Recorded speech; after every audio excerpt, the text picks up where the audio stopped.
Hey, my bad, man. I was talking about stack that little hook part.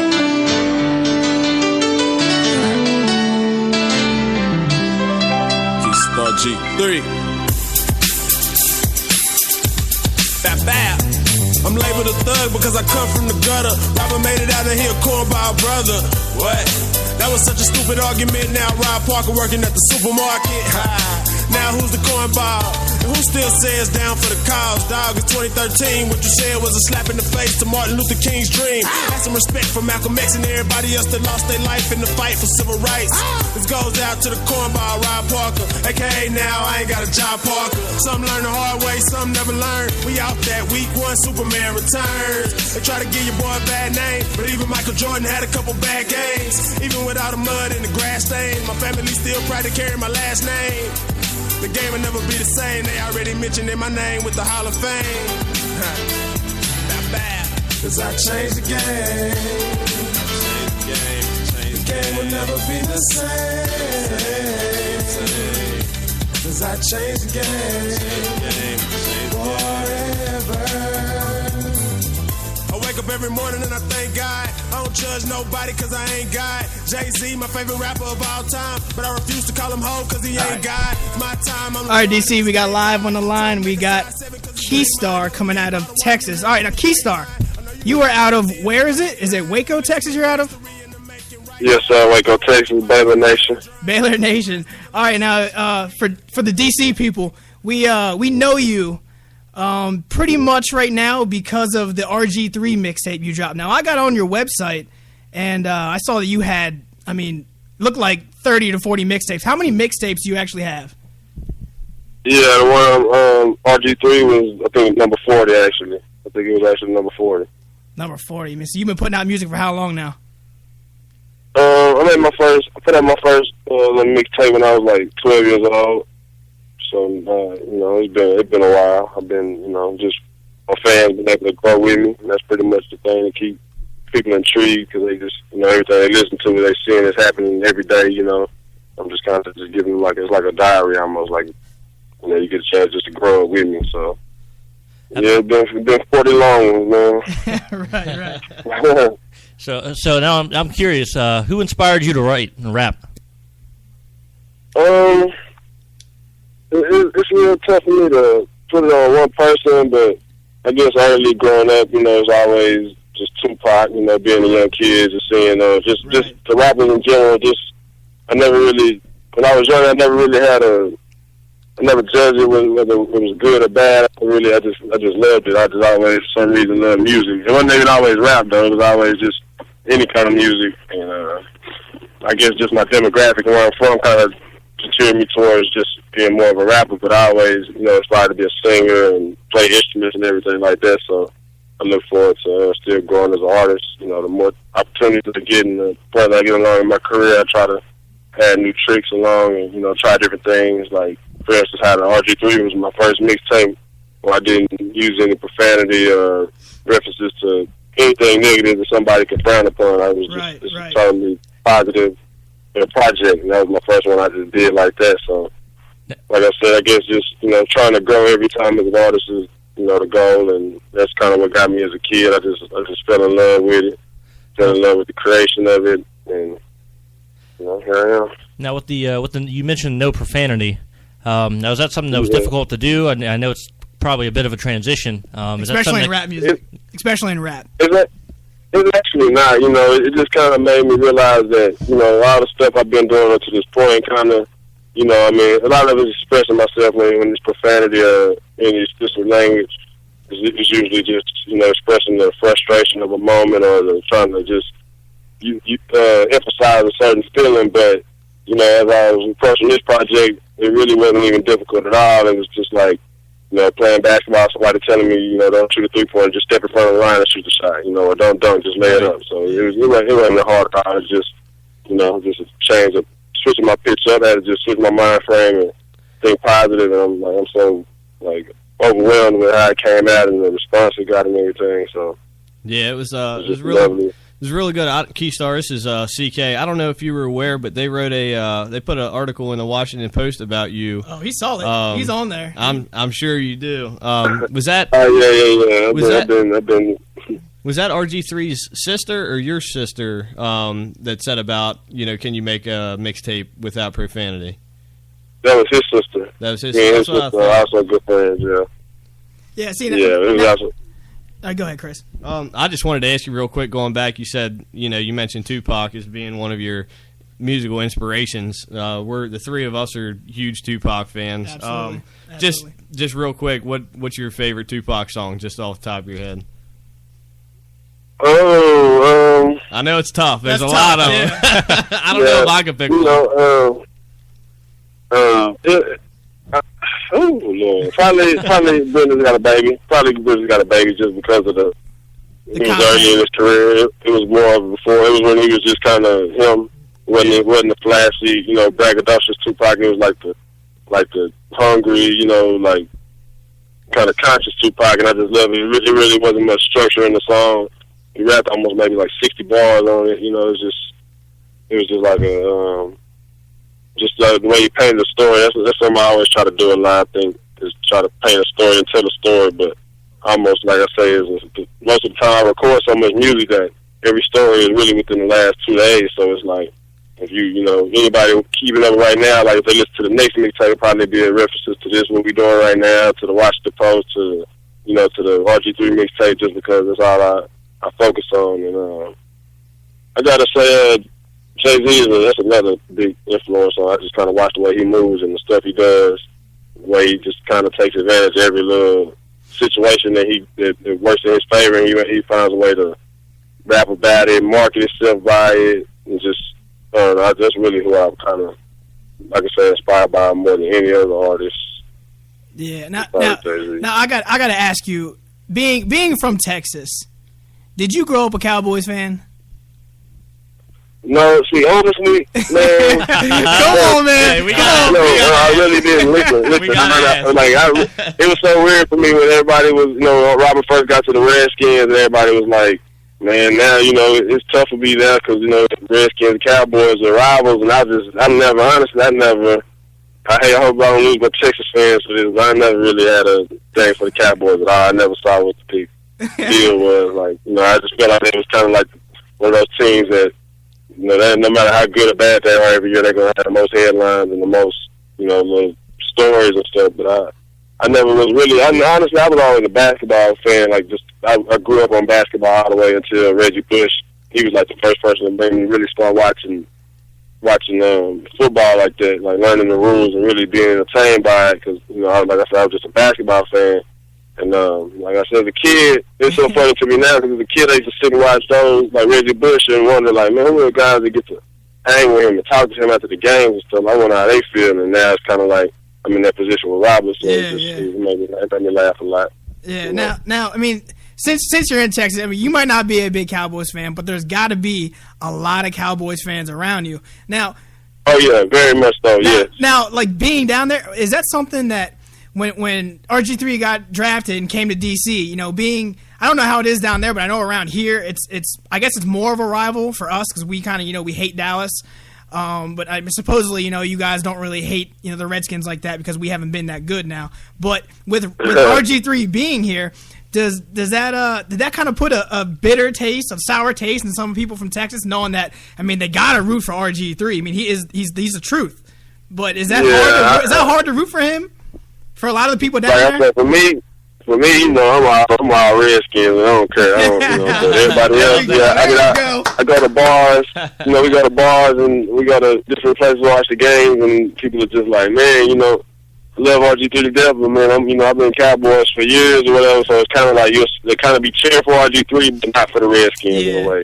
That's the thing. That's like the the oxymoron and the whole thing. But yeah, I never was. I like the Cowboys, I guess, as far as the marketing, as an empire like that. But as far as just a football team, I feel like Robert just went to the best position he could possibly have went to, in the best city, the best fans. Like, we think the exact same thing up here in DMV. Now for those who I was like, go ahead. Go ahead. Oh, I was just saying, it was, whenever the draft was coming and everybody was asking me about the number 1, number 2 thing, and I just felt like, the way I looked at it, like, okay, Andrew Luck was the consensus easy pick for the Colts. It wasn't even nothing they had to do. It was kind of just, it fell right into their lap. He fit the same kind of image and play style as Peyton Manning in a way. So, but it was, for me, I was looking for Robert's situation, like the Redskins went through so much more and made so much more moves to get Robert. I felt like he still kind of had the number 1 pick, like my opinion. When I heard that there was chances that the Colts were actually going to bypass Andrew Luck and actually pick up RG3, I was bitter. I did, after watching his pro day and I watched him a lot at Baylor, and then seeing going back through all his highlights and everything. Hey, there's no one I wanted more. So I'm psyched that we got him. Go ahead, Dave. Now, for those who may not know, how long have you known Robert, and how did it come together as you all be friends? Like, how did you meet? Were you always hanging out down there? I mean, how did everything piece together? Well, it's almost like a movie, honestly. It's just we played basketball. First time I ever met him, we played basketball against each other in high school. He went to Copper's Cove. I was at University High School in Waco. We were in the same district, so we played each other like maybe twice my junior year, twice the senior year. And once he went to Baylor, I always just catch up with him on campus, like every now and then, and give him music to listen to. And the next time I always see him, he'll give me props and uplifting words about it, saying he liked it. And so once he won the Heisman, I was just sitting back watching it and looking at all the reactions around the city, and everybody was just so ecstatic about it. So I just had reached out to him through one of my friends that went to Baylor, and got in touch with Robert and asked him, could I do like a little freestyle video for him, which I did like a year ago, and it's up on YouTube, and that kind of started it off. He just actually, a funny story about that day, we were doing a video right there in front of the Farrell Center where the basketball team, where Baylor plays the basketball games, and they were having a graduation. So we're doing the video, and Robert's like in this little disguise. He's trying to dress so people can't really notice him and run up to him and badger him. So we see a kid walking from like halfway across the parking lot. Everybody's like, oh, he's going to come walk up to Robert and ask him for his autograph. So, kid walks up, and he walks right past Robert and walks up to me and like, hey, yo, you take a picture with me real quick. So I think that was like the first time Robert actually got to see like kind of like my following around here, like the influence I got as well, you know what I'm saying? And so he was just looking I just saw his facial expression like, whoa, okay, I see, And then once we did the video and he saw the response from the video, people liked it, and he actually had played it during his pro day.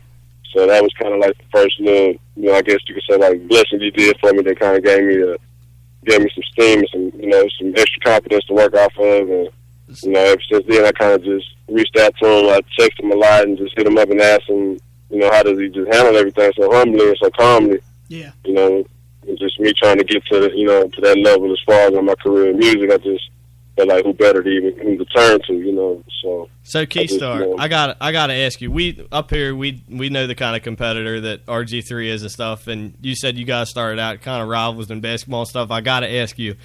Who's the better baller? Gotta know who's the better baller. Man, hey, throw him under the bus, man. Go ahead. Okay, I mean, it goes without saying that obviously he's the more supreme athlete. So I feel like, he shouldn't feel no type of way in me saying that I'm the better basketball player. I think we won. I want to say we won like 3 out of those 4 games too. So. I can sit on there and say I'm the better basketball player, but he's Superman, so All right, so have you been talking to him like pretty much weekly when he's been rehabbing, or is that one of those things that you guys just talk to? No, I talk to him. I honestly talk to him literally pretty much every day. Like if a day goes by we don't talk, it'll be the next day for sure. But I honestly. Okay. It's not too many days go by we don't, talk just quick. We both real quick, short texters. We, what's up, homie? How's your day? Good, real quick. But I try to be the person that's there to ask him the stuff that I feel like everybody else might forget to ask him. Just how was this day? What do you do for fun today? Or, how does he feel from the other side looking in, seeing the rookies coming in, them being in the same position he was in last year. Like, I just try to ask him stuff for like people just kind of growing in the muscle, forget to ask him, the normal human questions, So now I always just try to show him, I apologize for interrupting there. Has he give you any inspiration? How to stay humble, stay driven, keep working hard. As much. Oh yeah, most definitely. Because I honestly, people that know me well, like another reason people are so shocked by this tape is because I'm probably one of the on the mic, like rap wise, I'm one of the most cockiest, like confident people you ever meet, just because that's the way I fuel myself to push myself to do my art. But like off the court, or off the field, out of the studio, like he shows me just.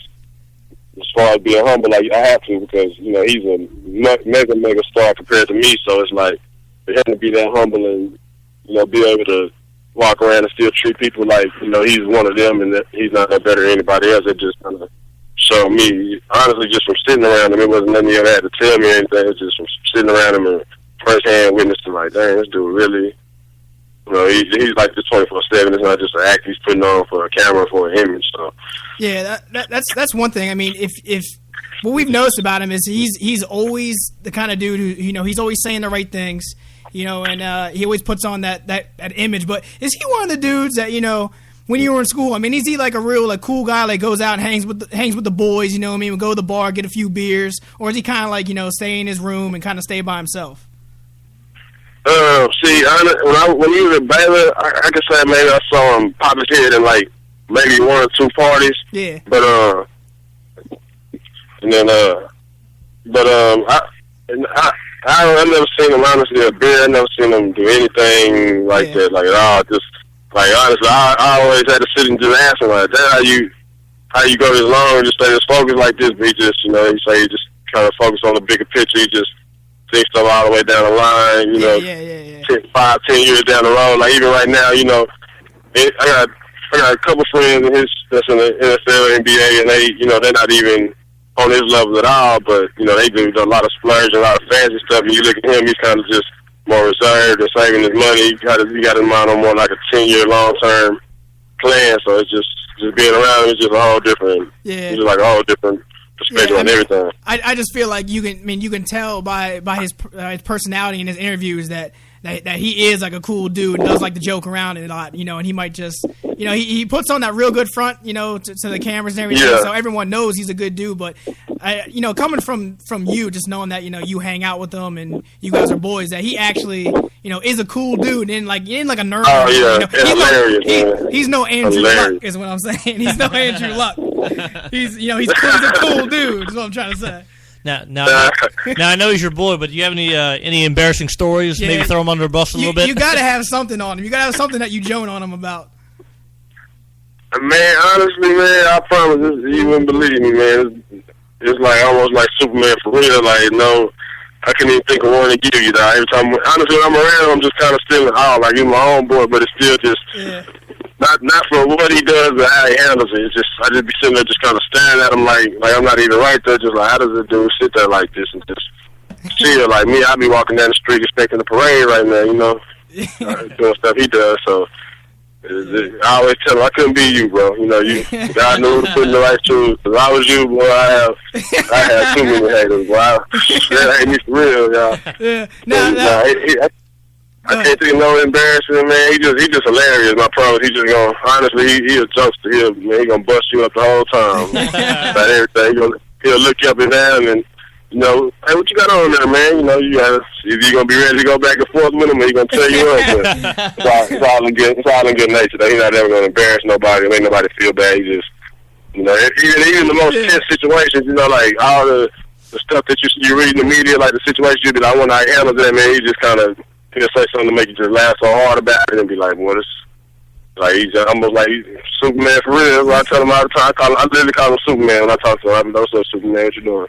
Yeah, that's cool. Yeah, you got to keep your sense of humor through all of it. Now, like when he was at Baylor, this is my last really RG3 question, because this right here is what I want to know.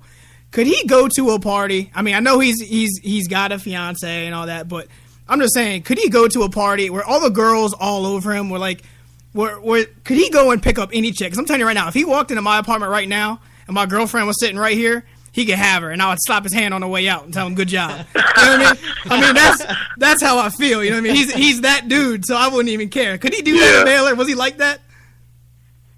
He wasn't like that. Like, he didn't carry himself like that. Like, he really wouldn't. Yeah. Like, honestly, like, if he was top of the party, it'd be like for 2 seconds maybe. But yes, most definitely. And no disrespect, you know, his fiance Rebecca. They're great. They're match made, couple in heaven. They just, you see them together, they just be so happy. Yeah. You just love to see it. I love seeing them together. They both, you know, they both make each other really happy.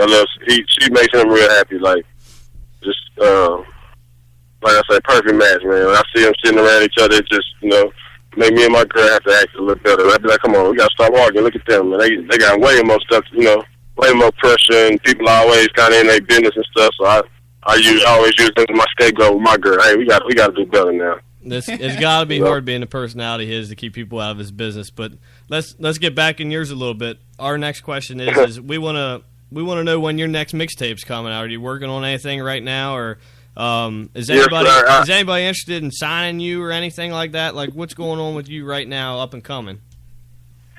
I honestly, right now, I'm beginning of the year, I started a series called 50 Friday. Pretty much, I'm dropping a mixtape every Friday this year. And RG3 was the 11th one, I believe, for the year.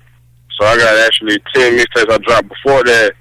But I might let this one sit for a week or two.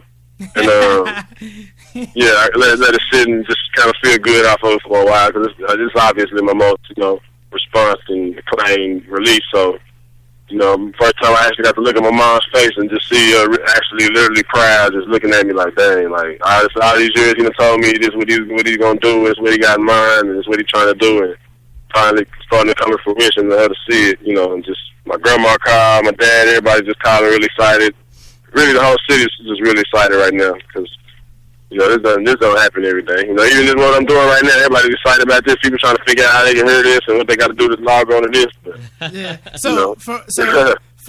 For those who haven't heard your music or anything like that, why don't you go ahead and plug your website and your Twitter and everything, where they can actually find and download your music?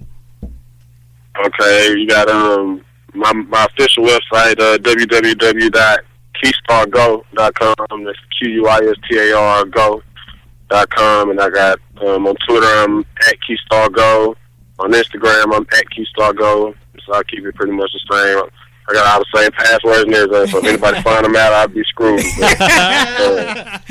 right, yeah. So, I mean, I listen. That's the first time I heard you was actually through this last mixtape, and I thought it was incredible. I thought it was great stuff. I really appreciate it, man. I think that I can say that's my best work. I put my best foot forward for that one. I got a lot of stuff people consider classics and stuff like that, but yeah, well, I mean, I'm definitely gonna, you know. Yeah, I'm definitely be going back through and then, you know, downloading the rest of your stuff and putting it on the iPod. But so you're telling me you haven't been contacted at all by any record companies, anything like that yet? No, not in the major way. I've had a few, you know, light conversations with a few people, but nothing ever went, you know, I can honestly say past the first conversation. One thing about me that people appreciate is, like, I don't even have a filter to even try to make stuff sound good or sound, you know, super whatever. I just kind of give it to people exactly how it is. Like, I'm almost so transparent through my music that, like, man, my girlfriend can hear something on the song and I honestly be like, hey, man, when did this happen? You said, you know, I be so truthful about my music until I tell on myself. You feel me? It's like, so even off the music, I try to do that as well. So honestly, I haven't had any major inquiries from, like, record labels or anything, but, you know, honestly, just, you know, God put on my heart. I told RG the other day, was like, man, you know, instead of all this, us still trying to find me a deal and all this, I'd rather just, you know, make a long-term thing 5 years down the line. I'd be signed to you. You know, just you get your executive producer on, get your Diddy on, and we just rock it like that. And not like a gimmick thing, you know, not like a whole RG3 dabbing in music, you know, like a real closed session, you know, he'll come in the studio with me and we build and make these positive records, because, like, so I never got a feeling, like, all the stuff I made, you know, now that I realize it's kind of, you know, it's art, but at the same time, it was just kind of me following the traditions of what hip-hop is and what it's stereotype the beat. I would just follow it too with the whole music I was making. And this last tape just gave me, that's why I said I'm going to sit on it for 2 or 3 weeks, just because it's just the inspiration behind it and the motivation and the positivity. Like, I really want to go ahead and continue with that. I want to further my career, no more profanity or anything. Like, I've done it enough. I've been through enough situations in my life. If you listen back on the music, you'll hear everything. Everything I've been through. And like, I feel like now it's positive. Everything's so positive, looking forward for me and getting better. I was just so excited about how the mixtape turned out, and I just decided I wasn't gonna do no more profanity, no more, typical rap records. Everything I do from now on is gonna be a message. It's gonna be, directed to something, addressing something, something deep, something fun, but always positive. That's just what I'm on right now. Absolutely. So this little mixtape has been like a real blessing. Like, just the way it all came about and the way everything I've been receiving from it. And like I say, these moments right here, what I'm doing right now, y'all would never understand how much it means to me and to the city, just to my city, because we come, like, Robert is literally like the diamond in the rough. Just for him coming through here, like, and just doing anything, adding all the excitement for our city was like Jesus coming back, man. You know what I'm saying? Like, seriously. So, like, now everybody kind of looking, Robert gone, he doing big things, now everybody kind of looking at me, like, it kind of almost, from the Cypher videos to all the freestyles I made, now the mixtape, everybody kind of, like, really putting us in that one sentence. So it's like, that Robert gone, now he got DC on the shoulder, now it's up to you for Waco, so what you gonna do with it?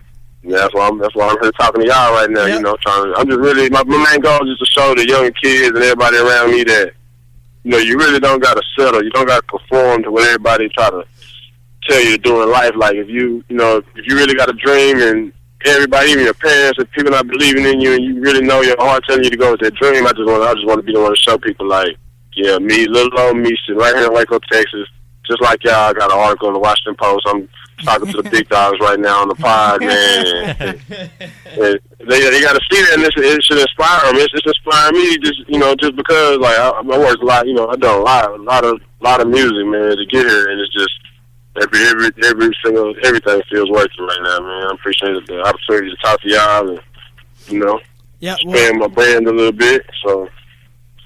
Yeah, well, I mean, you're definitely next to blow up, man. And we want to thank you for your time. Absolutely. And showing some love to the DMV. We really appreciate that. And everybody out there, is make sure you go check them out. Quistargo.com, and your Twitter, QuistarGo, at QuistarGo. Yeah, at QuistarGo. Yeah. Yep. Same with the Instagram and everything, and don't hack his passwords, because Yeah, please don't, man. Please don't, man. Yeah, and hey, man, we hope that we can have you back on sometime soon. When you got a big old record deal and you rapping next to Jay-Z. Oh man, I hope so, man. I'm up for it. I'm ready for it. I'm Quistar RG3. I'm back down from no challenge, man. Absolutely. Hey, man, we appreciate all the big dogs. They got to see me too, man. I really appreciate y'all, man. Man, we appreciate you too. Come check out come up here, check out the game with us. Yeah. We'll come and check one out with y'all. I'm supposed to be in town for week 1. I'm really hoping it work out for the first home game. So everything, God say the same. We'll be, doing this live. I'll be sitting right there with y'all. All right, man. We'll buy you a beer. We'll see you then, man. Be there. All right, bro. Hey, thanks for your time, man. Take care, man. All right, DC. That was rapper Quistar Go out of Waco, Texas. Make sure you get online and check him out. And that's pretty much it for this week. And we will see you, I think, next Friday night. So for the Lumberjacks, thanks for tuning in.